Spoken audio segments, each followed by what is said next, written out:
This just happened. An emotional breakdown, a shocking confrontation, and potential criminal charges against the UK's sitting Chancellor.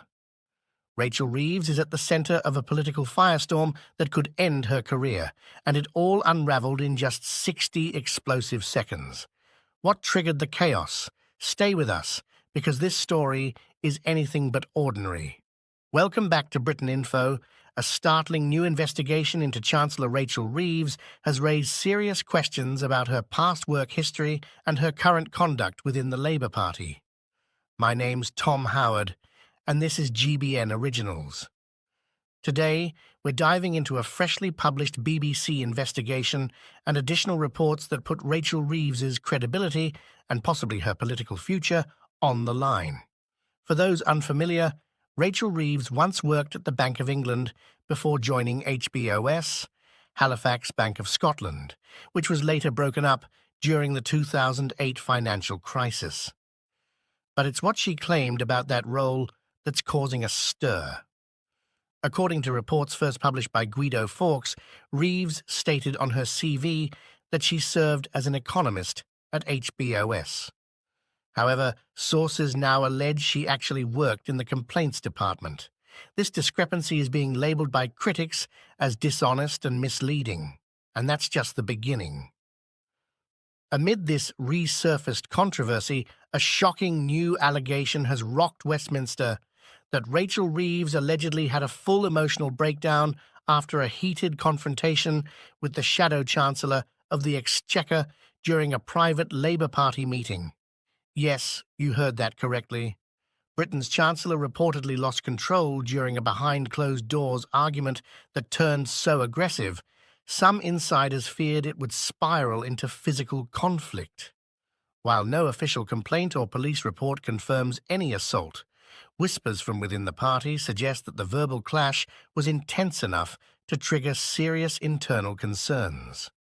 Witnesses describe the room as tense, with emotions running high over Labour's economic strategy and recent polling setbacks. Some insiders claim Reeves had reached a breaking point, overwhelmed by months of criticism and internal party divisions. The pressure on Reeves has been building for some time. Her recent budget proposals have been widely criticised.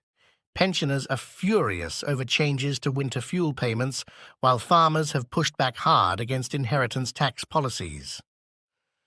Opposition MPs argue that Reeves has failed to deliver on economic promises and accuse her of flip-flopping on key policies. All of this culminated in the reported breakdown. According to sources close to the Chancellor, Reeves broke down in tears after realising the full implications of the escalating crisis. Though no physical altercation has been confirmed by any official source, the intensity of the confrontation has sparked calls for an internal inquiry, and even potential legal scrutiny if any formal complaint arises. Now political pressure is mounting. Critics are calling her unfit for office, while calls for her resignation are gaining momentum across the aisle. Some political analysts believe this could mark a pivotal moment in Labour's internal power dynamics, possibly triggering a leadership shake-up if the scandal grows. Legal experts have also weighed in, suggesting that if any formal investigation confirms misconduct or false representation on official records, the consequences could be serious. However, it's important to note that as of now, no criminal charges have been filed. Reeves has yet to respond publicly to the latest allegations. Her team has denied any wrongdoing regarding her past employment, and they've declined to comment on the alleged private confrontation. Still, the silence is deafening, and Westminster is watching closely. So what really happened behind closed doors? Was this just a heated argument blown out of proportion, or the beginning of a career-ending scandal? Only time will tell. But one thing is clear. Rachel Reeves is now fighting on multiple fronts, political, personal, and possibly legal.